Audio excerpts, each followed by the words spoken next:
नमस्कार दोस्तों, हिंदी क्लब में आप सभी का बहुत बहुत स्वागत है। आज हम बात कर रहे हैं रीतिकालीन सीरीज नंबर 2 पर। चलिए शुरू करते हैं। प्रश्न संख्या 1, रीतिकालीन कवियों की प्रेयसी। रीतिकाल में 3 प्रमुख कवि हैं जिन्होंने अपनी प्रेयसी को आधार बनाकर रचनाएं की हैं, जिसमें से पहले आ जाता है आलम। आलम ने रंगरेजिन नाम की प्रेयसी एक को आधार बनाकर रचना की। बोधा ने सुभान और घनानंद ने सुजान। इन दोनों नामों को ध्यान रखिएगा। सुजान और सुभान में बहुत बारीक अंतर है। सुजान घनानंद से जोड़ते हैं और सुभान बोधा से। सुजान को आधार बनाकर घनानंद ने रचनाएं करी हैं और सुभान नामक वैश्या को आधार बनाकर बोधा ने रीति रचनाएं लिखी हैं। प्रश्न संख्या 2, रीतिकालीन काव्य का नामकरण।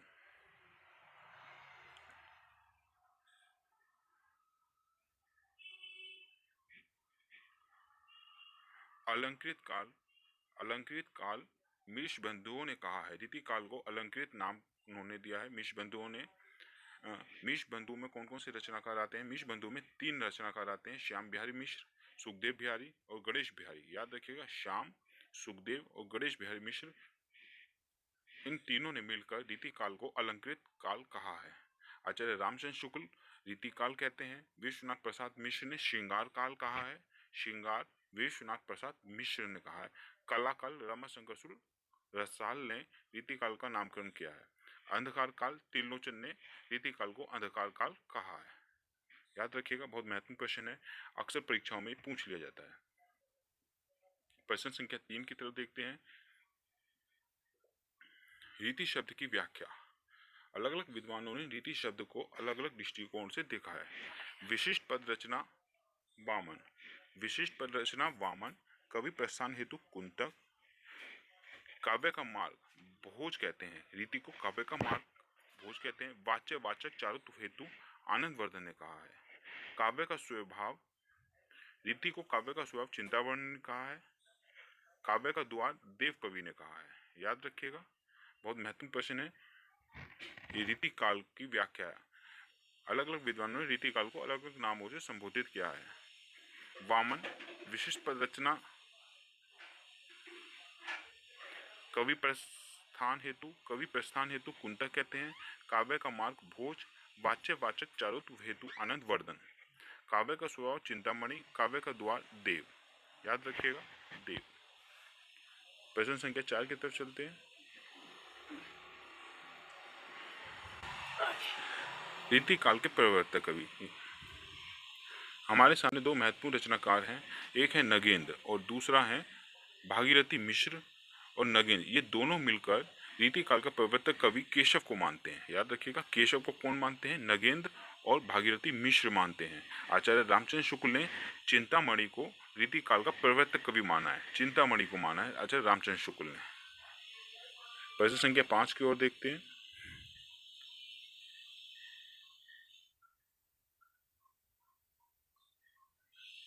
पद्माकर का जन्म 1753 ईस्वी में होता है। याद रखिएगा, 1753। बहादुर रुद्रावली अवध के बादशाह की सेना के बड़े अधिकारी का शौर्य का वर्णन करती है। जगत विनोद जयपुर के राजा प्रताप सिंह के पुत्र जगत सिंह के संरक्षण में रहकर लिखी गई। याद रखिएगा, जयपुर के राजा थे प्रताप सिंह और उनके पुत्र थे जगत सिंह। जगत सिंह के आश्रय में रहकर जगत विनोद उन्होंने लिखा। जगत विनोद, याद रखिएगा, श्रृंगार रस ग्रंथ है। इस ग्रंथ की रचना का आधार भानुदत्त की रसमंजरी, केशव की रसिक प्रिया और विश्वनाथ प्रसाद की साहित्यिक दर्पण से ली गई है। इन तीन ग्रंथों का आधार है जगत विनोद। पद्माभरण अलंकार ग्रंथ है। याद रखिएगा, पद्माभरण अलंकार ग्रंथ है। और हमारा जगत विनोद क्या था? श्रृंगार रस ग्रंथ है। श्रृंगार है इसमें, श्रृंगार रस ग्रंथ है। पद्माभरण अलंकार ग्रंथ है। हितो प्रदेश का भाषा का अनुवाद ग्वालियर के महाराज दौलतराव सिंधिया के दरबार में रहकर किया है। हितो प्रदेश की भाषा का अनुवाद किसके? ग्वालियर के महाराज थे दौलतराव सिंधिया, इन्हीं के दरबार में रहकर किया है। प्रबुद्ध पचासा बांद्रा में रहकर उन्होंने रचना की है। गंगा लहरी कानपुर में गंगा तट पर रहकर रचना की। कहाँ, कौन सी गंगा थी, कहाँ गंगा बह रही है? कानपुर में, कानपुर की गंगा तट पर रहकर उन्होंने रचना की है।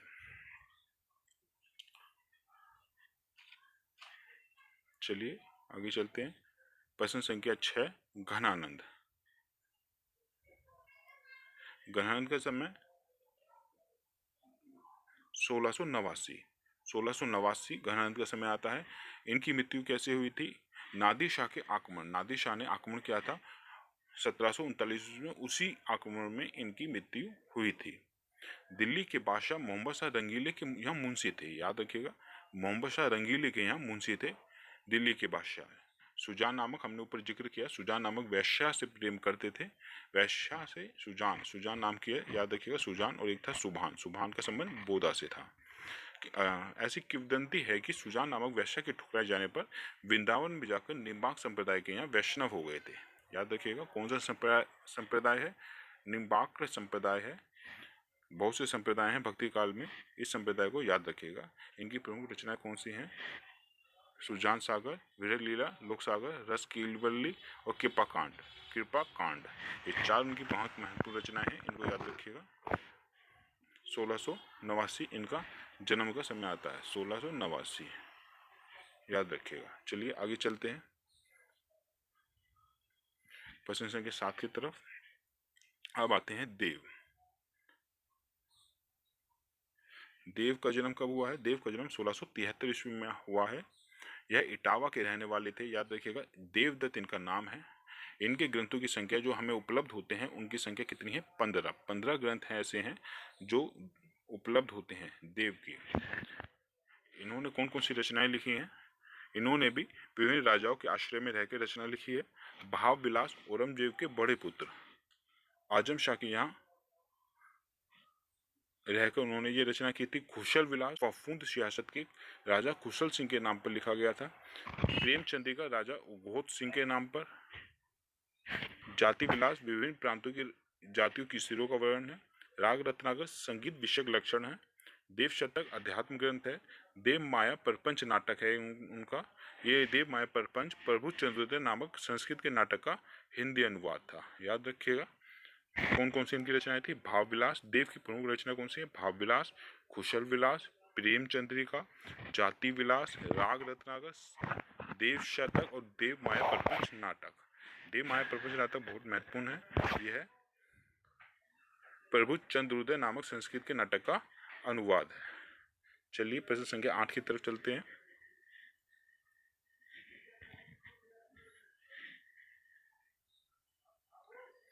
बिहारी। बिहारी का जन्म कितने में होता है? 1595 में होता है। जन्म कहाँ हुआ है? ग्वालियर में हुआ है, याद रखिएगा। इनका जन्म स्थान कहाँ है? ग्वालियर में बिहारी का जन्म स्थान है। इनकी प्रसिद्धि का आधार केवल और केवल बिहारी सतसई है। बिहारी सतसई है जिसमें कितने दोहे हैं? 713 दोहे हैं। बिहारी, बिहारी जयपुर के, बिहारी कौन, कहाँ? बिहारी जयपुर के मिर्जा जयसिंह के दरबारी कवि थे। मिर्जा जयसिंह के दरबारी कवि थे। आपने ये दोहा सुना होगा, नहीं पराग नहीं मधुर, मधुर नहीं विकास इति काल, अली कलीसो वेद हो आगे कौन हवाल। यह दोहा राजा जयसिंह के संदर्भ में कहा गया है। बिहारी सतसई की बहुत सी टीकाएं लिखी गई हैं। ये प्रमुख, ये 4-5 टीकाएं बहुत महत्वपूर्ण हैं। सबसे पहले आ जाती है हमारी बिहारी। बिहारी नाम की जो एक बिहारी नाम से टीका अंबिकादत्त व्यास ने लिखी है, और याद रखिएगा ये रोला छंदों में है।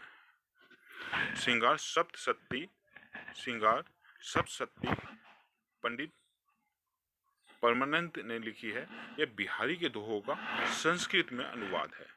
बिहारी सप्तशती संस्कृत में लिखी गई है, याद रखिएगा। बिहारी सप्तशती संस्कृत में लिखी गई है। पंडित परमानंद ने लिखी है। किसने लिखी है? परमानंद ने लिखी है। बिहारी रत्नाकर जगन्नाथ दास रत्नाकर ने लिखा है। किसने लिखा है? जगन्नाथ दास रत्नाकर ने लिखा है। आगे आ जाता है मुंशी देवी। मुंशी देवी ने बिहारी के दोहों का अनुवाद उर्दू में किया है, याद रखिएगा किसने किया है। और पूछ लिया जाता है बिहारी के दोहों का अनुवाद उर्दू में किसने किया है? कौन होगा? मुंशी देवी, मुंशी देवी होगी, याद रखिएगा। बिहारी रत्नाकर कौन सी भाषा में लिखा गया है? बिहारी रत्नाकर ब्रज भाषा में लिखा गया है। और श्रृंगार सप्तशती, श्रृंगार सप्तशती कौन सी भाषा में? संस्कृत में, याद रखिएगा। बिहारी सप्तशती संस्कृत भाषा में, संस्कृत भाषा में।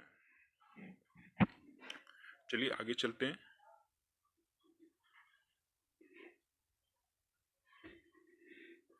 मतीराम। मतीराम का जन्म कब होता है? मतीराम का जन्म 1604 ईस्वी में हुआ है। इन्होंने भी विभिन्न राजाओं के आश्रय में रह के रचनाएं की हैं। याद रखिएगा, भूषण, चिंतामणि और मतीराम ये तीनों सहोदर थे, तीनों भाई थे। मतीराम, भूषण और चिंतामणि सहोदर हैं। फूल मंजरी जहांगीर के आश्रय में लिखा गया। ललित लाम भाव सिंह के आश्रय में, भाव सिंह के भाव है, ललित है तो एक भाव है। सस्सई भोगनाथ, सस्सई को भोगा गया है। याद रखिएगा किस तरीके से आप मेमोराइज करेंगे। सस्सई भोगनाथ के आश्रय में रहकर, अलंकार पंचाशिका ज्ञानचंद के आश्रय में रहकर, व्रत कौमुदी स्वरूप सिंह बुंदेला के। रसराज भी है, याद रखिएगा, रसराज मतीराम जी का है। ये स्वतंत्र रचना है इनकी। याद रखिएगा कौन कौन सी रचनाएं मतीराम की, ये बहुत महत्वपूर्ण रचनाएं हैं हमारे सामने, जिनका यहाँ हम वर्णन कर रहे हैं। फूल मंजरी है, ललित लाम है, सत्सई है, अलंकार पंचशिका है, व्रत कौमुदी है, रसराज है। हमने पिछली वीडियो में बताया था कि सत्सई कौन कौन से रचनाकारों ने सत्सई लिखी है। कई बार परीक्षा में पूछ लिया जाता है किस रचनाकार ने सत्सई नहीं लिखी। ये हमें पता होना चाहिए सत्सई किसने लिखी है और किसने नहीं लिखी है। चलिए प्रश्न संख्या 10 की तरफ चलते हैं।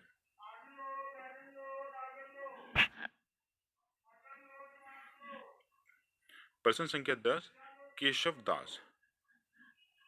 केशवदास का जन्म कब होता है? 1560 ईस्वी में केशवदास का जन्म होता है। इनकी पहचान अलंकारवादी आचार्य के रूप में होती है। अलंकारवादी आचार्य हैं, याद रखिएगा। और ये किसके आश्रय में रहे हैं? ये रहे हैं ओरछा नरेश राम सिंह के भाई इंद्रजीत। ओरछा नरेश थे। ओरछा नरेश का नाम क्या है? राम सिंह। उनके भाई का नाम क्या है? इंद्रजीत। इंद्रजीत के आश्रय में रहकर इन्होंने रचनाएं की हैं। इनकी हमें कितनी रचनाएं उपलब्ध होती हैं? 9 रचनाएं उपलब्ध होती हैं। 9 रचनाएं। केशवदास की कितनी रचनाएं? 9 रचनाएं। रसिक प्रिया एक आ जाती है, बहुत महत्वपूर्ण रचनाएं हैं। रसिक प्रिया 16 प्रकाशों में लिखी गई है। याद रखिएगा 16 प्रकाशों में रसिक प्रिया लिखी गई है। कवि प्रिया की रचना इंद्रजीत, जो उनके राजा थे, जिसके आश्रय में रह कर ये रचना कर रहे थे, इंद्रजीत की जो नर्तकी थी, राजनीति थी, उसका क्या नाम था? राय प्रवीण। इसको काव्य की शिक्षा देने के उद्देश्य से कवि प्रिया की रचना की गई। कवि प्रिया की रचना क्यों की गई? राजा इंद्रजीत की राजनीतिकी प्रवीण को काव्य की शिक्षा देने के उद्देश्य से कवि प्रिया की रचना की गई है। छंदमाला 77 छंदों में रचित है। कितने छंदों में? 77 छंदों में रचित है। रामचंद्रिका राम कथा से लिखित महाकाव्य है। विज्ञान गीता आध्यात्मिक ग्रंथ है।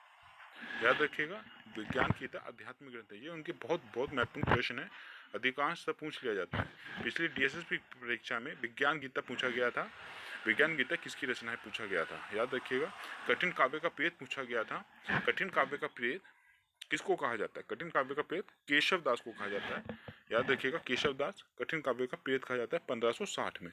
अब एक सवाल उठता है, कठिन काव्य का प्रेत केशवदास को क्यों कहा जाता है? इसका कारण यह है कि इनकी कविताओं में अलंकरण, चमत्कार, एक पांडित्य की भरमार हमें दिखाई देती है। इस कारण इसे इन्हें कठिन काव्य का प्रेत कहा जाता है। चलिए धन्यवाद, मिलते हैं।